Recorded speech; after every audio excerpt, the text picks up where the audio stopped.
यार सिंधी सच पुछो त पंहिंजी जहालत ॾिसी रुअण अचे थो। एहसास प्रोग्राम में ख़ैराती पैसा वठण लाइ माण्हुनि जी हालत ॾिसूं था त ॾाढो ॾुख थींदो आहे। अदा इन में दुख जी कहिड़ी ॻाल्हि आहे। दुनिया जी हर क़ौम वटि ॿ ऑप्शन हूंदा आहिनि, या हक़ वठो या ख़ैरात। इन में हैरत जी का बि ॻाल्हि कोन्हे। असां हक़ छॾे ख़ैरात वठूं पिया। जेकॾहिं हक़ वठूं हा त ख़ैरात जी ज़रूरत ई न पवे हा। ॿी ॻाल्हि त हक़ ते तव्हां मालिक हूंदा आहियो ऐं ख़ैरात ते नौकर। जे नौकर थियणो आहे त पोइ बर्दाश्त बि करणो आहे।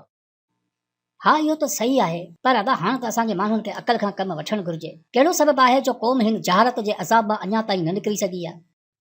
अदा ॾिसो, ही उहे लिकल हक़ीक़तूं आहिनि जेकी सालनि खां न बल्कि सदियुनि खां हलंदियूं पियूं अचनि। इन्हनि खे सम्झण लाइ बि ज़हन खे आज़ादु छॾणो पवंदो, तॾहिं ॻाल्हि सम्झ में ईंदी। ऐं हिते आज़ादु केरु आहे? हर शख़्स कंहिं मज़हबी, सियासी, क़ौमपरस्त, जागीरदारी, सरमाएदारी ऐं पीरी मुरीदी में क़ैद थियो पियो आहे। इन करे हिते समाज जो को बि सच, का बि हक़ीक़त कंहिं हिकु धुरे खे राहत ॾींदी आहे ऐं ॿिए धुरे खे अज़ाब। यकीन नथो अचे त तव्हां हिते जे कंहिं बि करप्ट, ज़ालिम, जाबिर ऐं हक़ खाईंदड़ जे ख़िलाफ़ लिखी ॾिसो। बदिले में माण्हू उन जो दिफ़ा करे तव्हांखे ग़लति चवंदा, छो त हिते हर शख़्स ज़हनी तौर ते कंहिंजो न कंहिंजो ग़ुलाम आहे। आज़ादी सां ॻाल्हाए नथा सघूं, सोचे नथा सघूं, सवाल नथा करे सघूं। जेकॾहिं धिका धूणा खाई ज़बरदस्ती इल्मु हासिल करे बि वरितो त उन इल्म खे अमल जी शक्ल नथा ॾेई सघो, छो त असीं ग़ुलाम आहियूं ऐं ग़ुलाम जी हैसियत एतिरी नाहे हूंदी जो हू पंहिंजा फ़ैसिला पाण करे सघे। असांखे बसि ताबेदारी करणी आहे, जेका कयूं पिया। हिकिड़ी ॿी ॻाल्हि ज़हन में रखो त ही जंग अॼुकल्ह जी नाहे। सदियुनि खां इंसान इन मैदान में हालत जंग में रहियो आहे ऐं अञा बि आहे। ही जंग ज़ाती नाहे, मज़हबी नाहे। ही जंग इक़्तिदार जी आहे, जेका सदियुनि खां पंहिंजी अजारादारी क़ाइमु रखण जे लाइ अवाम खे पंहिंजे ताबे करण जी कोशिश कंदी रही आहे। यादि रखो त इन जंग में अक़ीदा हमेशह इक़्तिदार लाइ फ़ाइदेमंद साबित थिया आहिनि ऐं अक़ल शऊर इन जंग में एटम बम जी हैसियत रखे थो। ही हिकु फार्मूलो आहे त अवाम ते हुक्मरानी करणी आहे त उनखे जाहिल रखो, ऐं जाहिल रखण लाइ उते जूं लाइब्रेरियूं ख़तम करे हथ में दुआउनि ऐं दास्ताननि जा किताब ॾेई छॾियो। ज़हन में रहे त ही क़ौम खे पिनण ते हैरान जो सभ खां क़दीम नुस्ख़ो आहे, छो त जॾहिं का क़ौम अहिड़ी हालत में अची वेंदी आहे त पोइ हू महिनत ऐं मुक़ाबिलो करण बजाए बसि दुआऊं पिनंदी रहंदी आहे। समाजी नाइंसाफ़ियनि, ज़ुल्म जिबर मां रूहानियत ज़रिए निजात हासिल करण जी कोशिश कंदी रहंदी आहे। ॻाल्हियूं थोरियूं कड़वियूं ज़रूरु आहिनि, पर हक़ीक़त अथव। असांजे मथां इहो ई फार्मूलो इस्तेमालु कयो वियो आहे। हींअर वञी एहसास प्रोग्राम जी कतार में बीठल कंहिं 80 सालनि जी पौड़ी खां पुछी ॾिसो त ज़िंदगी जो सफ़र कीअं गुज़रियो। जवाबु इहो ई मिलंदो त नसीब में जेको हुयो उहो मिलियो। हक़नि जो न मिलणु नसीब आहे, पंजे मथां ज़ुल्म थियणु नसीब आहे, 16 कलाक मज़ूरी करे बचनि खे 2 वक़्त जी मानी न ॾेई सघण बि नसीब आहे, ज़िलत बर्दाश्त करणु नसीब आहे, वॾेरनि जा पादर खाइणु नसीब आहे, मुर्शिदनि खे सजदा करणु नसीब आहे, थाणे ते कूड़ा केस दाख़िल थियणु नसीब आहे, मामूली इलाज लाइ सरकारी अस्पतालनि में धिका खाइणु नसीब आहे, ॻोठ में स्कूल न हुजणु नसीब आहे, स्कूल हूंदे तइलीम जो न हुजणु बि नसीब आहे। इन में असांजे माण्हुनि जो को बि ॾोह न आहे। हक़ीक़त में ही उन फार्मूले जो असरु आहे। इहो त सही आहे अदा, पर जिते सियासत ज़ाती मफ़ादनि ते कई वञे उते सुधारो कीअं ईंदो? जॾहिं त तालीम खां सवाइ ॿियो को हल कोन्हे, पोइ बि न हुकूमत दिलचस्पी वठे थी न वरी असांजी क़ौम। ॾिसो अदा, जहालत नाअहली लाइ सभ खां वॾी पनाहगाह हूंदी आहे। इन जहालत खे बरक़रार रखण लाइ क़ौम खे किताबनि खां परे रखियो वेंदो आहे, छो त जहालत अहिड़ी कुवत आहे जंहिंमां न तव्हांखे तव्हांजा मुर्शिद बचाए सघनि था ऐं न वरी तव्हांजा सियासतदान वॾेरा। जेकॾहिं इन मर्ज़ मां तव्हांखे केरु बचाए सघे थो त उहे आहिनि किताब, छो त किताबनि हमेशह क़ौमनि जी तारीख़ बदिलाइण में अहम किरदारु अदा कयो आहे। किताब उहा कुवत आहे जेका पूरी दुनिया सां टकराए सघे थी। पर अदा हिते सचे इंसान ऐं इल्म वारे शख़्स जो केतिरो क़दुरु आहे, इहा त तव्हांखे बि ख़बर हूंदी।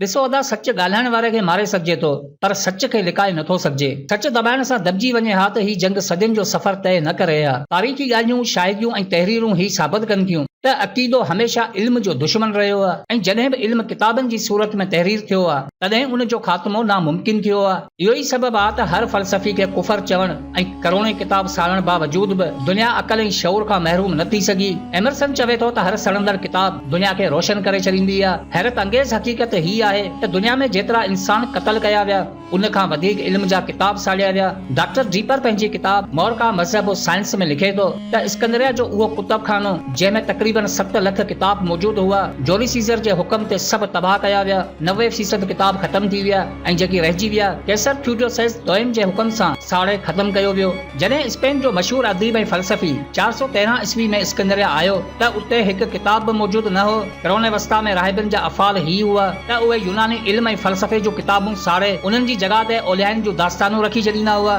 पापाए आज़म ग्रेगोरी साइंस, तारीख़ ऐं अदब जो कट्टर दुश्मन हो। सिर्फ़ दीनियात ऐं दुआउनि खे तरजीह तरजीह ॾींदो हो। उन रोमी सियासतदान ऐं फिलासफर सिसिरो मोरख लेवी जूं सभु किताबूं साड़े छॾियूं। फ्रांस जे हिकु पादरी सेनेट बर्नार्ड जी इंतहा पसंदी जो आलम ही हो त हू माण्हुनि खे मुल्की कानून पढ़ण खां बि मने कंदो हो। स्पेन में मुसलमाननि जा 4 वॾा सकाफ़ती मर्कज़ हुआ। हर मर्कज़ में हिकु आलीशान लाइब्रेरी हुई जिन्हनि खे पादरियनि साड़े राख करे छॾियो। तारीख़ ॿुधाए थी त बिशप ज़ेनी नेज़ जॾहिं उन्हनि मां हिकु लाइब्रेरी जे 80,000 किताबनि खे साड़े रहियो हो त उन हैरत अंगेज़ लहजे में चयो त किताबनि जी तादाद शऊर जो अंदाज़ो ॿुधाए पई। 14वीं सदी ईस्वी में राहिबनि जा टोला शहरनि में गश्त कंदा रहंदा हुआ। जिते का किताब या आर्ट जो नमूनो नज़र आयो त उनखे ख़त्म करे छॾींदा हुआ। चौथीं सलेबी जंग में जॾहिं सलेबी लश्कर कुस्तनतुनिया पहुतो त उते जा समूरा किताब साड़े छॾिया। 200 साल पहिरीं जॾहिं स्पेन अमरीकी रियासत मेक्सिको ते हमलो कयो त उते जूं सभु लाइब्रेरियूं तबाह करे छॾियूं। तराबलस में उन दौर जी अज़ीम लाइब्रेरी हुई जंहिंमें किताबनि जी तादाद 30 लख ॿुधाई वञे थी। जॾहिं सलेबनि जो लश्कर उते पहुतो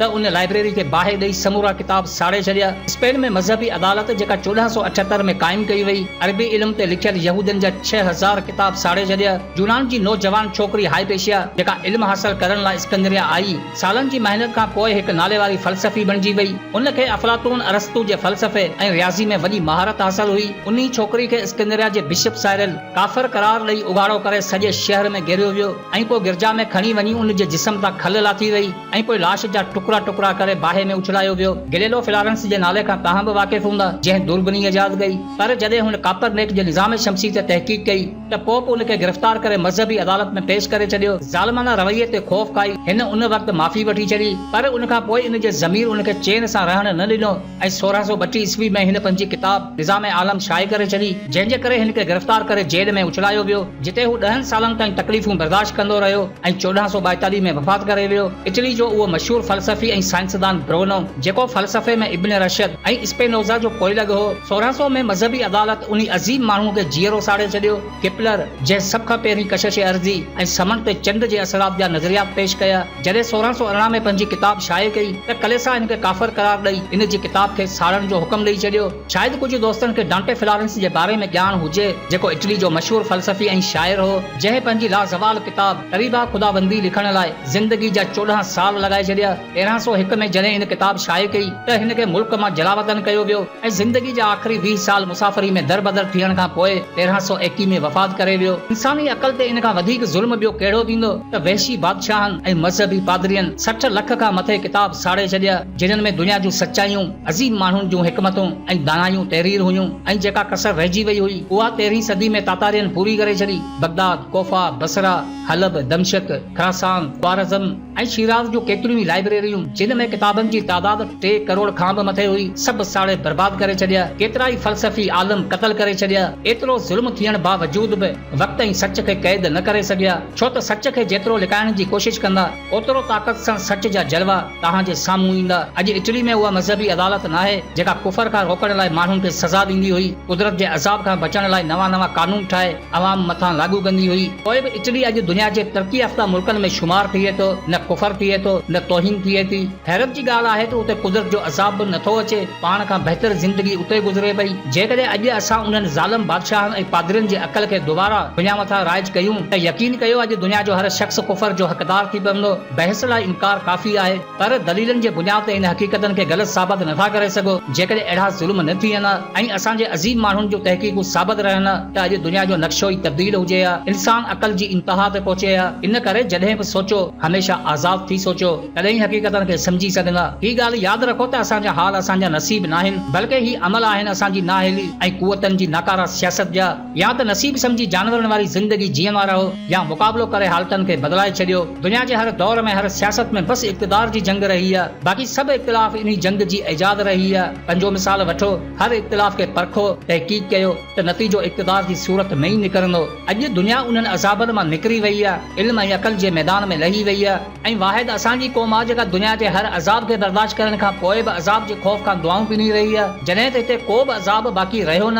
हिते इल्म अक़ल खां आरी, अक़ल इल्म जो दुश्मन, अमल आली काठी जीअं हवा ते लुॾंदा था वञनि। स्कूल में उस्ताद ॿुधाईंदा हुआ त मुस्तक़बिल जी सोच रखो। अॼु सोचूं पिया त कहिड़ी सोच रखूं। मुस्तक़बिल जी सोच रखण खां पहिरीं जेकॾहिं माज़ी खे परखूं हा ऐं हाल ते गौर फिकर कयूं हा त अॼु मुस्तक़बिल एॾो लाचार न थी विया। हिते माज़ी जी ख़बर न आहे, हाल खे नसीब सां जोड़ियूं था, ज़िंदगी अज़ाब बणाए क़िस्मत खे ॾोह ॾियूं था। असांजे अकल जो मयार ही आहे त दरसगाहूं वीरान करे दरगाहूं आबाद रखूं था, पंहिंजा बच्चा बुख ते हुजनि पर मुर्शिद लाइ छेलो कुही रखूं था। अहिड़ा अक़ीदा, अहिड़ा ईमान, अहिड़ियूं रस्मूं, अहिड़ियूं रिवायतूं तबाही खां सवा कुझु बि न आहिनि। ज़िंदगी मिली आहे त पंहिंजे तरीक़े सां जियो, ॿियनि जी पचार छॾे ख़ुदि पंहिंजे पेरनि ते उथी बीहो। यादि रखो त हयाती जा हार पंहिंजे वजूद ते अचनि त हार लॻनि था, पर उहे ई हार ॿिए कंहिंजे क़दमनि में अज़मत मथां वार लॻनि था। इहो सोचणु बंदि कयो त ॿिए कंहिंजी करामत सां तव्हांजो घर आबाद थींदो आहे, छो त अज़मत उन्ही जा पेर चुमे थी जेको पंहिंजे वजूद सां वफ़ा कंदो आहे।